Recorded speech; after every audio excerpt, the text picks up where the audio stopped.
Welcome to chemistry class. In this lecture, we will discuss about the integrated rate equation of first order reaction and zero order of reaction, and also discuss about the half life of reaction. तो what is integrated equation? Integrated equation कैसे मिलती है? आपके differential rate equation जो कि हमने last lecture में discuss की थी, उसको इंटीग्रेटेड करने के बाद जो मिलता है उसको इंटीग्रेटेड रेट इक्वेशन बोलते हैं। और वो जो इंटीग्रेटेड रेट इक्वेशन होती है वो डायरेक्ट रिलेशन बताती है concentration at different time and the rate constant के बीच में सीधा संबंध वो बताती है। अब देखेगा तो इंटीग्रेटेड रेट इक्वेशन क्या होती है, देखेगा the differential rate equation is integrated to give a relation between directly measure experiment value data जैसे concentration at different time and rate constant.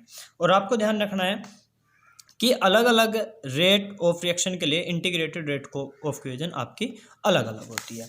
तो सबसे पहले हम जो डिस्कस करने वाले हैं, सबसे पहले हम जीरो ऑर्डर ऑफ रिएक्शन को डिस्कस करेंगे। जीरो ऑर्डर ऑफ रिएक्शन, तो जीरो ऑर्डर ऑफ रिएक्शन क्या होती है? जीरो ऑर्डर ऑफ रिएक्शन का मतलब होता क्या है? इसका मतलब ये होता है कि इसकी रेट ऑफ इक्वेशन है ऐसी रिएक्शन जिसका रेट ऑफ रिएक्शन जो होता है वो किसी भी कंसंट्रेशन के ऊपर डिपेंड ना करे। तो इसका मतलब क्या हो गया आपका जीरो ऑर्डर ऑफ रिएक्शन का? It means that the rate of reaction is directly proportional to the zero power of the concentration of the reactants. For example, हम इसकी इंटीग्रेटेड रेट इक्वेशन निकालते हैं। फॉर एग्जाम्पल, आपका R gives to P, ये आपकी reaction आपकी zero order of reaction है। For example, जब अब यहाँ पे हम देखते हैं जब इनिशियली जब आपका T इक्वल टू 0 था, तो सपोज करेगा कि इसकी इनिशियल कंसंट्रेशन आपकी A थी, तो प्रोडक्ट तो स्टार्टिंग में बना ही नहीं, कंसंट्रेशन कितनी आपकी 0। अब सपोज करेगा आफ्टर T टाइम क्या हो गया, ये प्रोडक्ट आपका बन गया X, तो ये कितना कम हो जाएगा? रिएक्टेंट जितना कम होता है उतना ही तो प्रोडक्ट बनता है, तो ये कितना रह गया? Remain concentration of reactant A minus x. अब आइएगा तो इसके लिए रेट लॉ देखिएगा, rate law for the above reaction, क्योंकि ये जीरो ऑर्डर ऑफ रिएक्शन हमने इसको मान रखा है, तो इसके लिए रेट लॉ क्या होगा आपका? Change in concentration, it means dx upon dt। Change कितना हुआ इसका? dx अपॉन dt, ठीक है ना dx, और कितने टाइम में हुआ? dt टाइम में। तो change of concentration is directly proportional to reactant की कंसंट्रेशन की पावर 0, क्योंकि वो रिएक्टेंट की कंसंट्रेशन के ऊपर डिपेंड नहीं करती। तो dx upon dt is equal to किसके आ गया? यहाँ पे कोई कांस्टेंट k, और जिसे रेट कांस्टेंट बोलते हैं, कंसंट्रेशन ऑफ R की पावर 0 है, तो इसका मतलब ये कितना हो गया आपका 1 हो गया। अब यहाँ पे देखिएगा dx is equal to k dt। अब यहाँ पे हम इससे क्या कर लेते हैं, हम इसका इंटीग्रेशन करते हैं यहाँ पे। तो इंटीग्रेशन करेंगे dx k dt, तो dx का इंटीग्रेशन क्या हो जाएगा? x is equal to k t. तो यहाँ पे आपका जो k आ गया सीधा relation k is equal to x upon t. तो ये रिलेशन दे दिया आपका concentration, change in concentration, time और रेट कांस्टेंट के बीच। तो ये आपका क्या हो गया? तो इसमें हम यहाँ पे एक चीज़ और लेते हैं, जब भी इंटीग्रेशन करते हैं तो कांस्टेंट आपका c लेते हैं। तो अब यहाँ पे देखिएगा, अब c की वैल्यू भी आपको निकालनी है, तो इसकी जब भी आप c की वैल्यू निकालें तो आप जो आपकी स्टार्टिंग कंडीशन है आप वो लगाएंगे, when t is equal to 0। तो आपका क्या था? t इज इक्वल टू 0 पे x इज इक्वल टू 0, क्योंकि आपका प्रोडक्ट बना ही नहीं था। आपका प्रोडक्ट मतलब कि आपके कुछ भी आपका रिएक्टेंट की कंसंट्रेशन प्रोडक्ट में तब्दील नहीं हुई थी, इसलिए x is equal to 0। Putting the value, ये इक्वेशन फर्स्ट मान लीजिएगा, putting the value of x in equation first, तो x की वैल्यू 0, t की वैल्यू जब 0 रखेंगे तो ये भी 0, तो c इज इक्वल टू क्या आ गया? 0। अब putting the value the value of c in equation first. तो फर्स्ट इक्वेशन में रखिएगा तो x is equal to k t, c की वैल्यू कितने रखेंगे 0, तो ये क्या बन गया आपका t is equal to x, k is equal to x upon t, k is equal to x upon t. तो ये क्या हो गई आपकी इंटीग्रेटेड रेट इक्वेशन हो गई, किसके लिए, जीरो ऑर्डर ऑफ रिएक्शन के लिए। तो आप इसको ऐसे भी लिख सकते हैं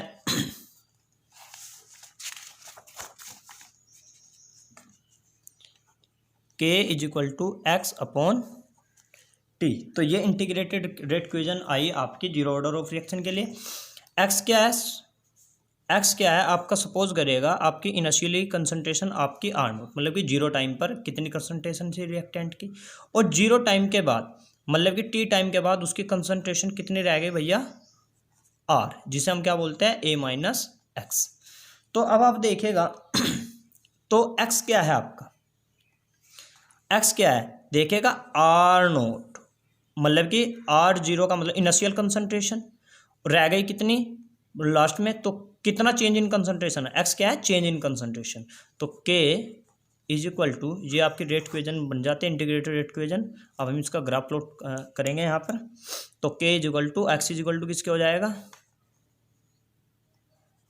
initially concentration upon T time पे concentration, initially concentration minus T time पे कंसंट्रेशन अपॉन टी। अब इसको ऐसे कर लेते हैं, के T is equal to initial concentration, ये हो गया आपका आर टी, टी टाइम पर कंसंट्रेशन। अब यहाँ पे हम क्या करते हैं,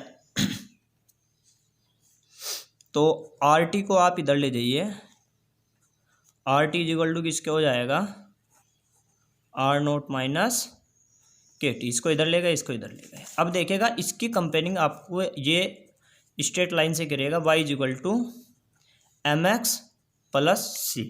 तो देखिएगा y, तो y एक्सिस पे आप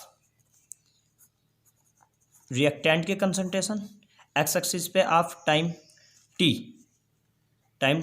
x एक्सिस पे रखिएगा। और अब आपका क्या करना है यहाँ पर, ये c क्या है इंटरसेप्ट कितना है आर नोट, इसका मतलब जो ये है ये कहाँ से इंटरसेप्ट करेगी आपकी आर नोट से, ये कहाँ से बन के चलेगी आर नोट पे, इसने वाई एक्सिस को इंटरसेप्ट किया है, क्लियर। आर नोट पे कितने स्लोप से स्ट्रेट लाइन जाएगी, क्योंकि स्ट्रेट लाइन कितने स्लोप से जाएगी, स्लोप हो गया आपका माइनस के। तो ये आपका ग्राफ प्लॉट किया हमने, आपका कंसंट्रेशन और आपका टाइम टी के बीच में, आर नोट पे इंटरसेप्ट करेगी और स्लोप माइनस के। यदि प्लस के होगा था तो ये आपका जो स्ट्रेट लाइन होती ऊपर को जाती, यदि स्लोप आपका माइनस के है, क्योंकि एम है ना, एम क्या होता है आपका स्लोप होता है, तो आपका ये कितने से जाएगी माइनस के से। अब आते हैं नेक्स्ट, अब हम इंटीग्रेटेड रेट इक्वेशन निकालते हैं फर्स्ट ऑर्डर ऑफ रिएक्शन के लिए। फर्स्ट ऑर्डर ऑफ रिएक्शन के लिए, तो फर्स्ट ऑर्डर ऑफ रिएक्शन क्या होती है, आप सबसे पहले ये चीज़ देखेगा, फर्स्ट ऑर्डर ऑफ रिएक्शन क्या होती है, जिसकी रेट ऑफ रिएक्शन कंसंट्रेशन की, जो रिएक्टेंट की कंसंट्रेशन की जो पावर का सम होता है उस सम के इक्वल, जो मतलब सम एक के ऊपर डिपेंड करे, वो आपकी क्या होती है, आपका order of first order of reaction होती है। तो फर्स्ट ऑर्डर ऑफ रिएक्शन क्या होती है, आप यहाँ पर देखिएगा, it means that rate of reaction is directly proportional to the sum of power is one of the concentration of reactant. ठीक है, कि वो केवल कंसंट्रेशन की, रिएक्टेंट की कंसंट्रेशन की पावर एक के ऊपर डिपेंड करती है, वो आपकी फर्स्ट ऑर्डर ऑफ रिएक्शन होती है। तो आप समझ गए होंगे। तो rate of first order of reaction क्या होता है, it means that the rate of reaction is directly proportional to the sum of power is one of the concentration of reactant. Clear. तो यहाँ पे सपोज करिएगा कि ये कोई रिएक्शन है आपकी, बड़ा गौर करिएगा यहाँ पे, R gives to P, ये आपके suppose that first order of reaction है, फर्स्ट ऑर्डर रिएक्शन है ये। तो टी टाइम, जब t is equal to time कितना था आपका 0, तो आपका सपोज करेगा इनिशियल कंसंट्रेशन A और प्रोडक्ट कितना बना आपका 0।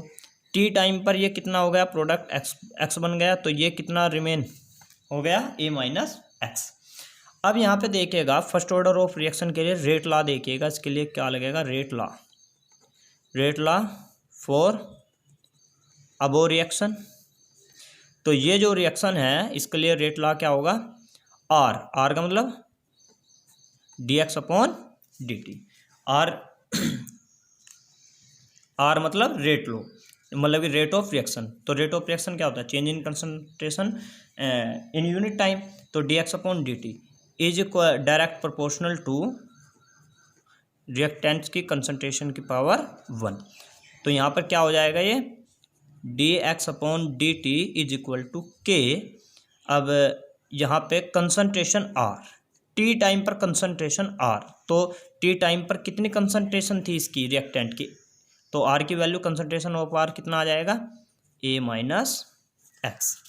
अब यहाँ पे देखिएगा आप, तो ये क्या आ जाएगा, dx upon a minus x is equal to k dt। तो हम इसको ऐसे भी लिख सकते हैं, इसको चेंज करके आप ऐसे भी लिख सकते हैं, k dt is equal to dx upon a minus x. ठीक है ना।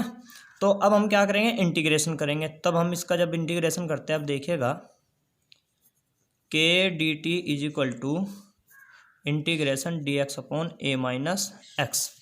तो आपका क्या होता है, k कॉन्स्टेंट है, k रहेगा आपका बाहर, dt का क्या हो जाएगा आपका t, dx upon a minus x. यदि आपका जैसे कि ये आए dx अपॉन एक्स का इंटीग्रेशन क्या होता है हमेशा log ex, और यदि कोई पूछे कि dx upon a minus x का क्या होगा, log जो अपोन में है a माइनस एक्स, ये जो माइनस है ये आपका यहाँ पर आ जाएगा। यदि प्लस होता तो a प्लस एक्स, और यहाँ पे क्या होता प्लस। अब यहाँ पर देखिएगा तो इसका इंटीग्रेशन क्या होगा, log a minus x, minus x जो है वो माइनस है, इसलिए कहाँ पर ये माइनस आ गया आपका आगे। तो log e a minus x plus c। कभी भी आप इंटीग्रेशन करते हैं तो कांस्टेंट आपको जरूर लेना होता है। अब इस c की वैल्यू, ये आपके बन गई इक्वेशन फर्स्ट। अब c की वैल्यू निकालने के लिए इनिशियल कंडीशन को ले लेते हैं। When t is equal to 0 था तो आपका x इज इक्वल टू कितना था 0। तब putting the value t and x in equation first, तो यहाँ पे रखिएगा t की वैल्यू आपकी कितनी है 0, x की वैल्यू रखिएगा यहाँ पे, तो t की वैल्यू 0 रखेंगे तो 0 हो जाएगी टर्म पूरी, minus log a minus x, x की वैल्यू कितनी है 0 प्लस c। तो c इज इक्वल टू कितना आ गया, तो ये कितना आ गया प्लस के log a, ये माइनस log a है, इधर जाके क्या हो जाएगा प्लस का, तो c is equal to log a। Putting the value of c in equation first, तो रखिएगा इसका, तो हम क्या आ जाएगा ये k T is equal to minus log e a minus x plus plus क्या आ जाएगा यहाँ पे c की वैल्यू log e a। अब यहाँ पे तो t इज इक्वल टू किसके हो गया, इसको आगे कर लेते हैं। तो ये क्या हो गया भैया, k T is equal to minus log e a minus x plus log e a।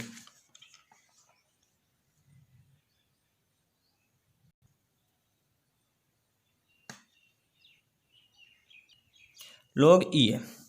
अब यहाँ पर क्या होगा, तो T is equal to k T is equal to, ये माइनस वाली टर्म है, ये प्लस वाली, तो ये क्या हो जाएगा आपका, माइनस वाला अपोन में जाता है, प्लस वाला ऊपर रहेगा, log ए अपॉन ए माइनस एक्स, माइनस वाला अपोन में चला जाता है, तो टी इज इक्वल टू किसके आ गया, 1 अपॉन के log ई की टर्म में 1 अपॉन के log e a minus x. तो अब हम यहाँ पे यदि आप यहाँ से इसको log 10 के बेस में लिखना चाहते हैं तो आप क्या करेंगे, इससे 2.303 से मल्टीप्लाई कर देते हैं के log ए अपॉन ए माइनस एक्स। ठीक है, ये हमारा न्यूमेरिकल के लिए तैयार हो गया, क्योंकि वहाँ पे एग्जाम में आपको log 10 के बेस में आपको वैल्यू दिया होता है, जैसे कि log 1 की वैल्यू, log 2, 3, 4, इस तरीके से। अब हमें क्या करना है, हमें इसका ये आपके इंटीग्रेटेड रेट इक्वेशन तैयार हो गई। अब हम इसका ग्राफ प्लॉट करते हैं, आइएगा। तो ग्राफ प्लॉट करेंगे, चलिएगा। तो इसे ऐसे कर लेते हैं, तो ये कैसे हो जाएगा, k T is equal to log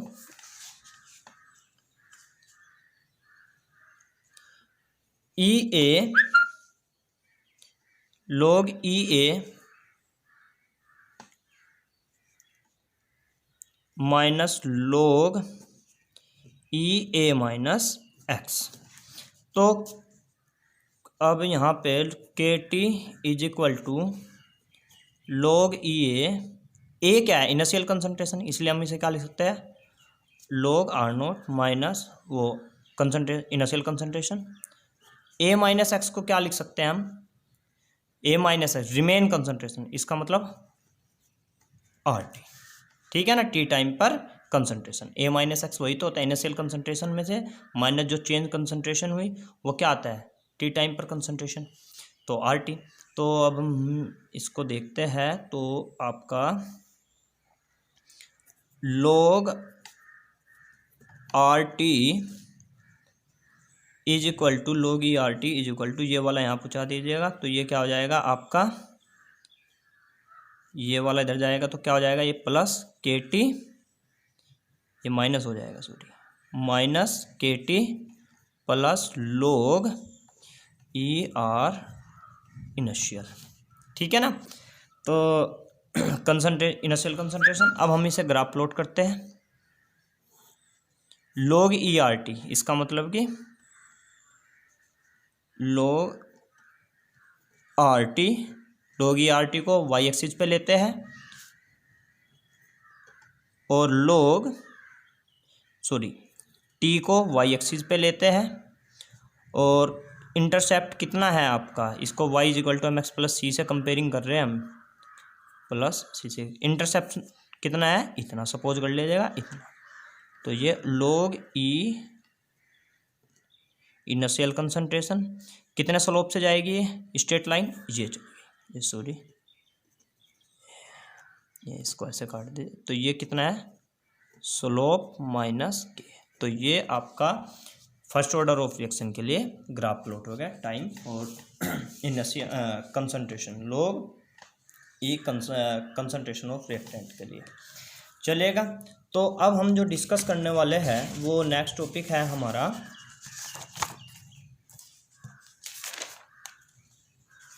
half life of a reaction.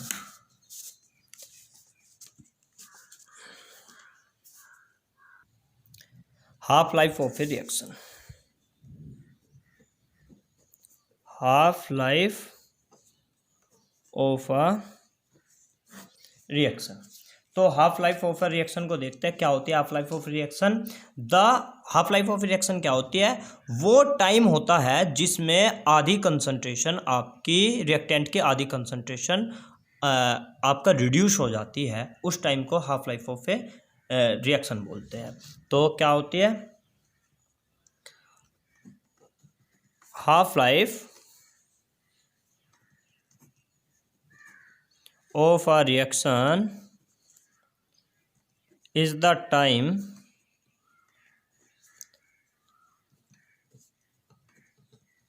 in which the concentration of a reactant is reduced to 1/2 of its initial concentration। तो हाफ लाइफ क्या होती है? वो टाइम होता है, half life of a reaction is the time in which the concentration of a reactant is reduce to 1/2 of its initial concentration. वो time जिसमें initial concentration का आधा क्या हो जाता है, रिड्यूस हो जाता है, वो क्या होता है? आपका हाफ लाइफ ऑफ रिएक्शन होता है। तो अब आप देखिएगा, हम जीरो ऑर्डर ऑफ रिएक्शन के लिए हाफ लाइफ निकालते हैं, half life of zero order of reaction. तो जीरो ऑर्डर ऑफ रिएक्शन के लिए देखते हैं। तो जीरो ऑर्डर ऑफ रिएक्शन के लिए हाफ लाइफ क्या होगी? क्योंकि पहले इंटीग्रेटेड रेट इक्वेशन देखा, क्या होती है इसकी? x is equal to K upon T, sorry ये आपके होती है t is equal to x upon K. तो यहाँ पे देखिए t इज इक्वल टू होता है x अपॉन के। तो हाफ लाइफ हमें निकालना है, तो x क्या होगा आपका? x इज इक्वल टू क्या होगा? सपोज करिएगा इनिशियल कंसंट्रेशन a है और a upon 2, t is equal to इस क्या होगा? t1 half, t is equal to t1 half. Suppose करिएगा हाफ लाइफ कितनी है? t1 half. t1 हाफ पे क्या होता है कि जो उसकी कंसंट्रेशन है वो क्या होती है? आधी घट जाती है, आधी रिड्यूस हो जाती है। तो reduce x is equal to a/2, तो रख दीजिएगा यहाँ पे। तो t1 half is equal to a/2 के। ठीक है, तो ये क्या हो गया? ये आपका हाफ लाइफ ऑफ रिएक्शन है, किसके लिए? जीरो ऑर्डर ऑफ रिएक्शन के लिए। अब हम फर्स्ट ऑर्डर ऑफ रिएक्शन के लिए निकालते हैं half life. First order of reaction के लिए half life of first order of reaction, half life of first order of reaction. अब आप यहाँ पे देखिएगा, सपोज करिएगा कि इनिशियल कंसंट्रेशन आपकी A है, तब आपका यहाँ पे जो इंटीग्रेटेड रेट इक्वेशन होती है इसके लिए क्या होती है? T is equal to 1/K या 2.303/K log A/A minus x। T is equal to क्या ले लिया हमने? t1 half. तो t1 हाफ पे क्या होता है? x की वैल्यू कितनी हो जाएगी? a/2। तो putting the value of t and x in equation, integrated rate equation of first order of reaction, t1 half is equal to 2.303/K log A/A minus x की वैल्यू क्या रख दीजिएगा? a/2। t1 half is equal to 2.303/K log A/2A minus a, तो कितना रह जाएगा? a/2। तो आपका a/2, a से a कट गया आपका। तो ये क्या रह गया? t1 half is equal to 2.303/K log 2, जो ये 2 है ये 2 घूम के ऊपर चला जाएगा, तो log 2। t1 half is equal to 2.303/K log 2 की वैल्यू कितनी होती है आपकी? 0.3010। जब इसकी मल्टीप्लाई इसमें करेंगे तो आप इसको कर लेना, कितना आएगा? 0.693/K। तो अब आप इसमें एक चीज़ देख रहे होंगे कि जो हाफ लाइफ ऑफ रिएक्शन होता है वो इनिशियल कंसंट्रेशन पे, रिएक्टेंट की इनिशियल कंसंट्रेशन के ऊपर डिपेंड नहीं करता, क्योंकि इसके कहीं भी फार्मूले में आपका कंसंट्रेशन है ही नहीं। क्लियर? तो ये चीज़ आपको ध्यान रखना है। तो t1 half is equal to किसके होता है? 0.693/K। अब हम जो डिस्कस करने वाले हैं pseudo first order of reaction. तो pseudo first order of reaction क्या होता है? अब आप इस चीज़ को देखिएगा। Pseudo first order reaction are not truly under certain condition. आपका स्यूडो फर्स्ट ऑर्डर रिएक्शन क्या होता है? वो बायोमोलिकुलर रिएक्शन होगी। आपको देखने में ऐसे लगेगा ये सेकंड ऑर्डर रिएक्शन है। कहने का मतलब है कि उस रिएक्शन में 2 रिएक्टेंट स्पीसीज आपका पार्टिसिपेट करेगी, बट जो रेट ऑफ रिएक्शन होगी केवल एक ही रिएक्टेंट की कंसंट्रेशन के ऊपर डिपेंड करती है। ठीक है ना। तो ऐसी रिएक्शन को स्यूडो फर्स्ट ऑर्डर रिएक्शन कहते हैं। तो the reaction which is biomolecular, the reaction which is biomolecular but has order 1 is called pseudo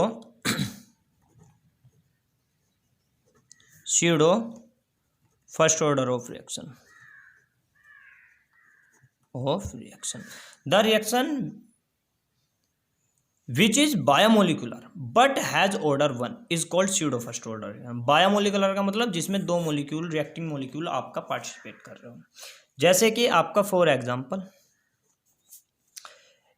inversion of cane sugar C12H22O11 plus H2O। Water क्या लेना है आपको, ये एक्सिस में है। स्यूडो फर्स्ट ऑर्डर रिएक्शन का क्या होता है, एक मोलिकुलर स्पीसीज आपका एक रिएक्टेंट जो होता है वो एक्सिस अमाउंट में होता है। जो एक्सिस अमाउंट में होता है, इसकी कंडीशन होती है स्यूडो फर्स्ट ऑर्डर रिएक्शन की, जो एक्सिस अमाउंट में होता है उसकी कंसंट्रेशन के ऊपर रेट ऑफ रिएक्शन डिपेंड नहीं करेगी। तो इसकी कंडीशन है। तो ये किस में टूट जाएगा आपका C6H12O6 प्लस C6H12O6। ये क्या बन गया आपका ग्लूकोज और ये क्या बन गया आपका फ्रक्टोज।